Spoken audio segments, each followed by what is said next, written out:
Okay, we've got a new episode of Legends and Leaders, and today it's great to have Derek here. Derek, you're the founder and CEO of TextNow. TextNow it's an incredible piece of technology. I actually grew up using TextNow quite a lot because it was I guess, the most affordable way to communicate with people when it came to calling, texting. It was the affordable manner, and now you've got incredible user base, a lot of people that love it and love the technology. So I'm excited to have you and get into your story. Yeah, love to do that. And thanks for having me on the show. And awesome to meet someone that used our app. So Of course, I'm glad we are able to help you yeah. and touch your life. So that's awesome to hear. Yeah. So Derek, I want to just kind of go back to your origins with this. Like, how did you get interested in this specific idea? What made you want to be an entrepreneur in the tech space? Like, I love to just understand that. Yeah, I don't think any of this was like planned in advance. Actually, it just started off as like a personal pain point of mine. Mhm. And when the first iPhone came out, I had to add a data plan to my phone, and that cost $20 on top of $20 that I'm paying for texting and the $20 a month I'm paying for calling. And I'm like, well, if I'm paying for data, why am I paying for texting and Mhm. data? Because couldn't I just text on data? I can email Right. data. Like why am I paying extra for texting? So that kind of annoyed me, and I said, look, there must be a better way to do this. And then, not long after I got the first gen iPhone, the the iOS SDK, well, back then it's called the iPhone OS, but the SDK came out, and I was like, look, this is kind of my chance to figure out what I can do with this thing. And so then all we did back then was I made an app that let you send texts for free. That's all it was, so that you don't have to pay for a texting plan. And the first version, actually, you could only send messages. You couldn't even receive messages. That was like the first version. And to my surprise, like a lot of people downloaded it. So then I kept working on it. And then that's when I recruited my co-founder, which was a classmate of mine, to help kind of build out the rest of it and put it out to market. Eventually, we decided to do that project as an internship because we both like completed all of the internships that we had to do to graduate, and then the last internship was optional. So, so the last internship, we decided to do this together, and so we put the app to market that could receive messages too, and then yeah, people were downloading it. It was actually like really fun. And what was interesting was when we looked at the analytics, which really surprised us, was that 90% of the people using our app were using it to on the iPod Touch. So they were using our app to turn the iPod Touches into phones.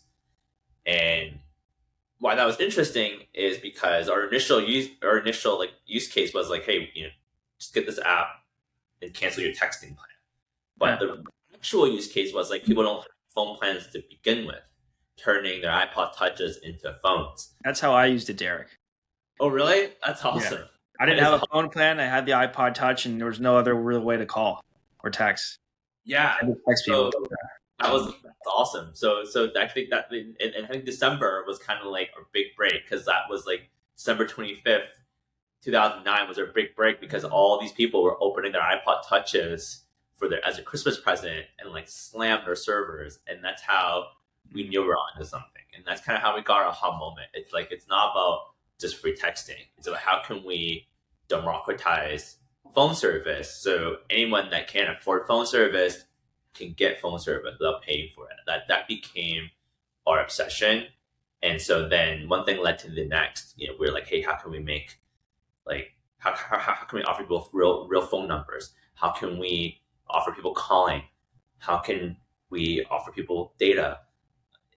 So that's been like a multi-year obsession for us, and not just figure out how to make all that stuff work in our app, but how can we figure out creative ways to make money so that the customer doesn't have to pay?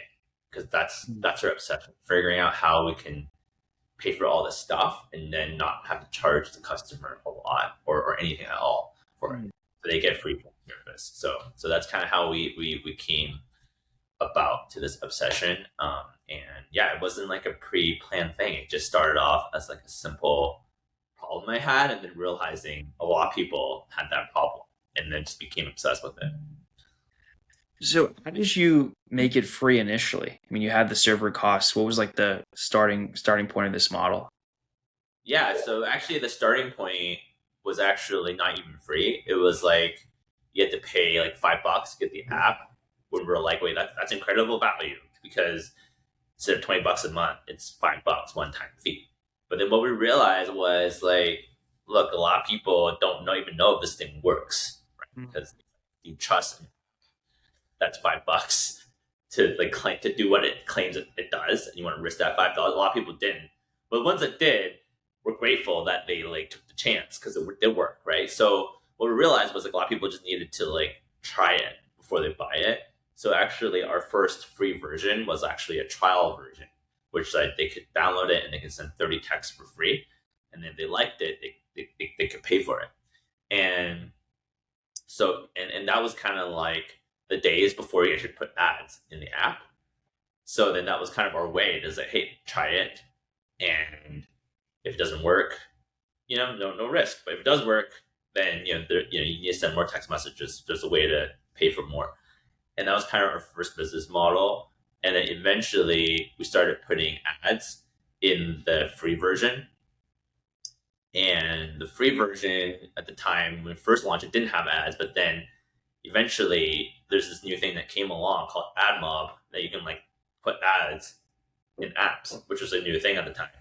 And we're like, well, let's try it out.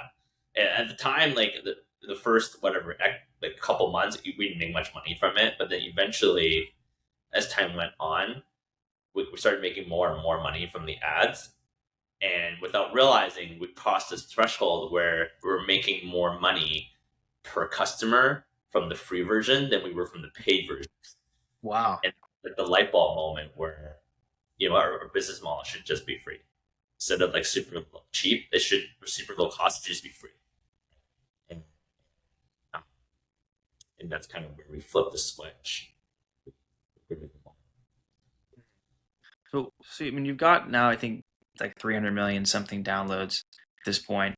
I mean, just in terms of the trajectory of like user growth, was it when you made it free that was like the biggest surge of growth? Were there specific other things later on that led to this, incredible user base you have? Like, what have led to these big bursts in gaining users? I would say like it wasn't one. There was like multiple of these things through the history. Like the first one would be like just something simple, just me like emailing like bloggers, like the very first, right? Like actually like the very first version, just me and like my apartment, in my like bedroom, like emailing like people that reviewed apps, like, hey, like, like was like the That's first. great. Because like besides the app store, there's no other way to know about it, right? So I had to get the word out. So that was like the first, and then like the second was like, hey, like we came up with a free version, right? Like check out the free version, and that got us a surge, right?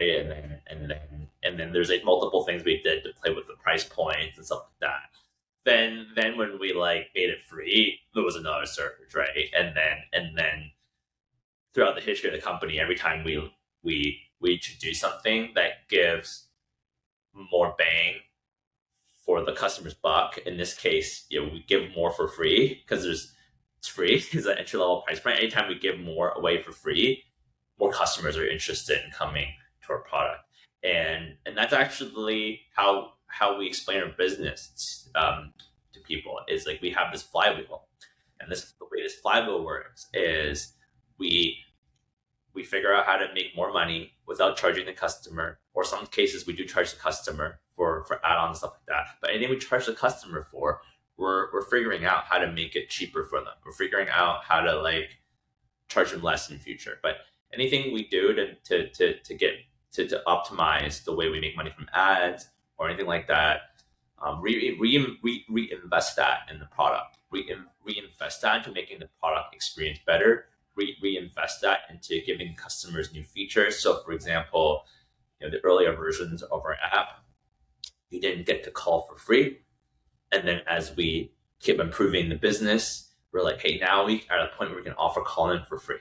And then when we did that, more customers came to our product, and more customers told more other people to check out our product, and that grew our customer base. And then when we grow our customer base, that gives us more options to attract new advertisers to our ecosystem. And so then it's kind of this flywheel that just keeps turning, and that's basically what we do here every day, is just returning that flywheel, trying to figure out how to give customers more for less, and that's what we do. And so it's not a straight hockey stick. It's kind of like a bumpy journey, and because it's a lot of work to figure out how to keep innovating and keep offering more new things. But as we have these breakthroughs, we'll get bumps in customers. How did it become a carrier? Like when did that kind of happen? Because I know it started out as an app, it was server based, a lot of stuff, but then there's been a lot of shifts in the way phones work, etc. When did the carrier piece happen? Yeah, so it actually began when we were looking at like our customer feedback and our top feature requests. So that's something that we're always obsessed about here. It's like we're obsessed about what customers are saying about our product. We're obsessed about what people would like in terms of like how we could improve it. We're always listening to customer feedback, and one of the top customer feedback is at the time like, hey, TextNow would be awesome if you can make this app work without Wi-Fi. And we're like, well, we can't defy the laws of physics. You need internet connection for the app to work. So for a while, we were just like, whenever that feature request came up, we kind of skipped it, went to the next one, because there's nothing we can do about it. But then it kept coming up over and over again. So we're like, well, there must be a way. And that's kind of like our mantra, actually. It's like we shouldn't say no. There's always a way, right? And the spirit of, hey, there must be a way. We started thinking about, okay, if we were trying to figure out how to make our app work without Wi-Fi, how would we go about it? And that's kind of how we went down this rabbit hole of becoming like partnering with an actual carrier and being a virtual network provider on their network, which essentially means like we're paying for access to use their network, and whatever we use, they'll send us the bill, we'll cut check to the network, right, for using the network. And how we started was actually we were giving customers these MiFis, selling customers these MiFis where they could bring Wi-Fi with them. It was not a great model, but that was the start. Yeah, gotta start somewhere. Yeah, that was the start. And eventually, well, this MiFi thing doesn't make sense. The battery life is short. The iPod Touch keeps disconnecting from that Wi-Fi. It's not a good solution. And then we pivoted to actually selling customers Android phones with their app preloaded on it, that works without Wi-Fi. And then eventually we got into this whole business of like shipping phones, buying phones, doing RMAs for phones, and then we eventually realized we don't want to be in the phone business. So then we then figured out a way to actually like make the SIM card business model work, where we can actually just ship the customer the SIM card and just put it in, use any phone. So that's kind of how the business model is. And then actually now we're in the cusp of being able to support it. So Interesting. So we're not announcing it yet, but that's something we're working on. Yeah. Yeah. So how have you scaled like just the internal team, the way you kind of operate, as a business, like the culture of that? How has that kind of changed over time, just from where you began? I think that that's a bumpy ride. I think every business as they grow, that is the kind of same journey. Not Mm, same journey, but it's like similar difficulty yeah.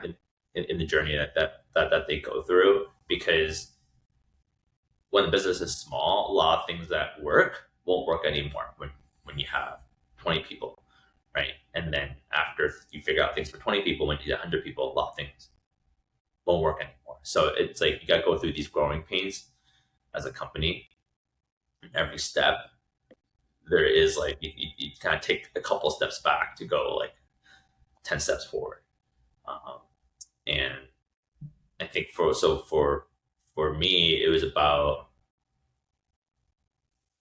people that really appreciated that journey, and know that the journey is going to be bumpy, and being in it because they're just passionate about the product. They're passionate about what we do, and can kind of go through those growing pains with us as we figure things out. I think that's what it's about. People that like the journey, not necessarily the destination, and surrounding ourselves with people that enjoy the journey, good times and rough times.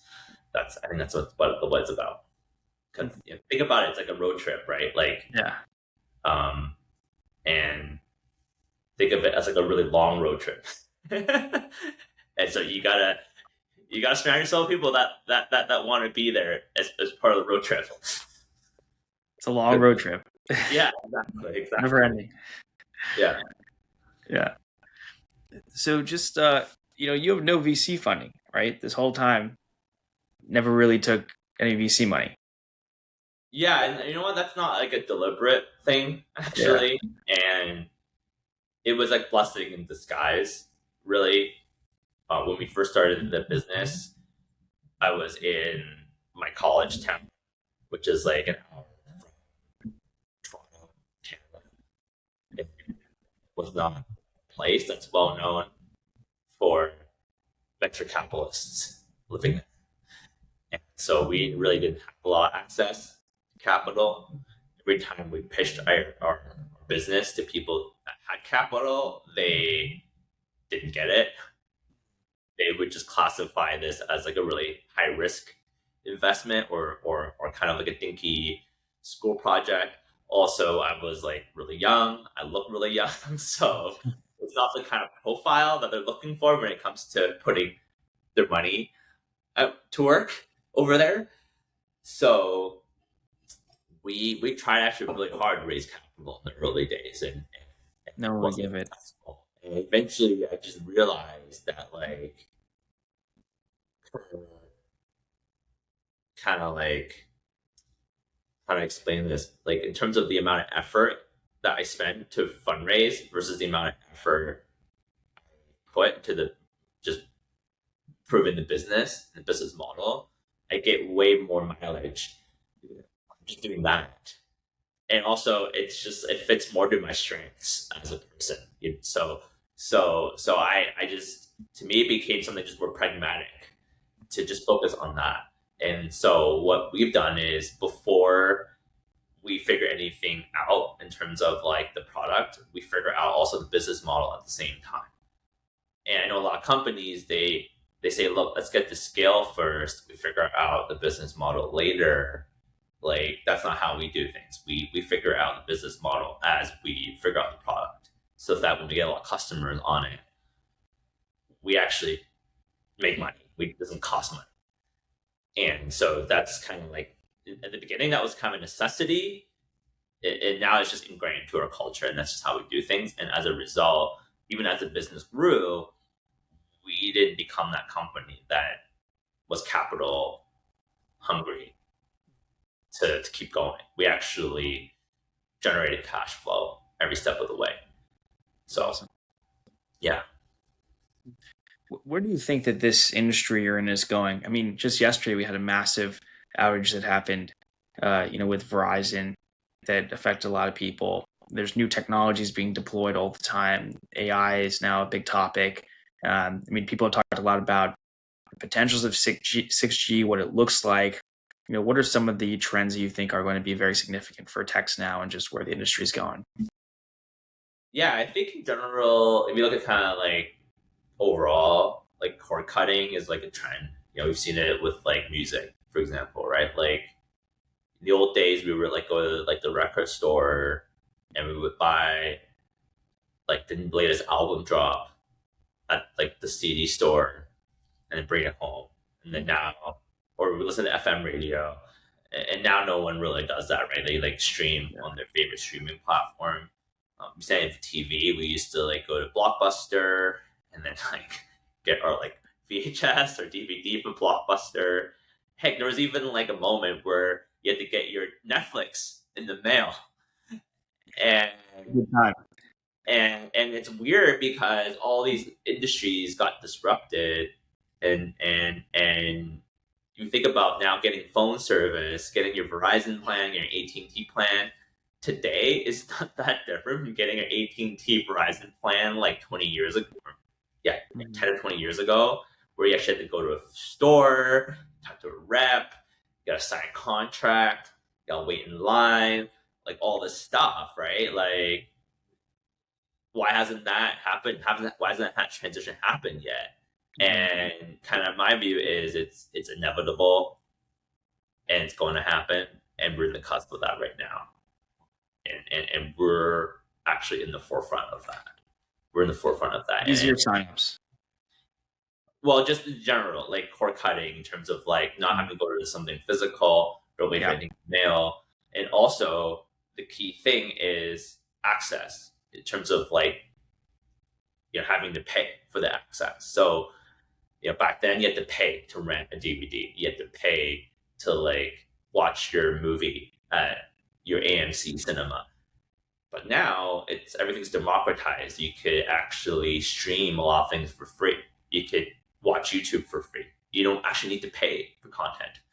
And our vision is for phone service. It's gonna bound to be happening for phone service. It just hasn't happened yet, and we're in the forefront of making that happen. So there'll be a future where getting phone service, it would be like watching YouTube, right? You just download it to your phone, and it's free. It's supported. I think that's what's gonna happen. Derek, just the last question I have, like, what are some of your biggest goals that you're trying to achieve right now? I know what you just talked about is, a piece of this, but like overall, what are some of the top of mind things that are the top priorities? So for us, it's always, kind of sounds kind of cliche, but like, our goals are always the same. It's, improving the culture of the company, improving the product, figuring out how we can give our customers more for less. And that's always top of mind for us. So this year we've got really ambitious goals in terms of what we want to do in those three themes. Is make our team better. That's always what we're thinking about. How can we make our product better? How can we deliver more value to our customers? So what we always be thinking about. That's awesome. Well, Derek, thanks for taking the time and doing this. I think what you built's amazing, and there's a lot of people that have been connected now because of TextNow that maybe couldn't afford something, didn't understand how to use some of the traditional models, and they just didn't have the opportunity, and you provided it to them. And I mean, I remember TextNow was the way I was texting on my iPod. I mean, that was it. And I think it was maybe the only way to even really do anything at the time. So it was great that this existed, and it's amazing to see the evolution of the business and what you've done. And I'm just excited to see how you're going to be able to impact more people. Thanks for taking the time and doing this.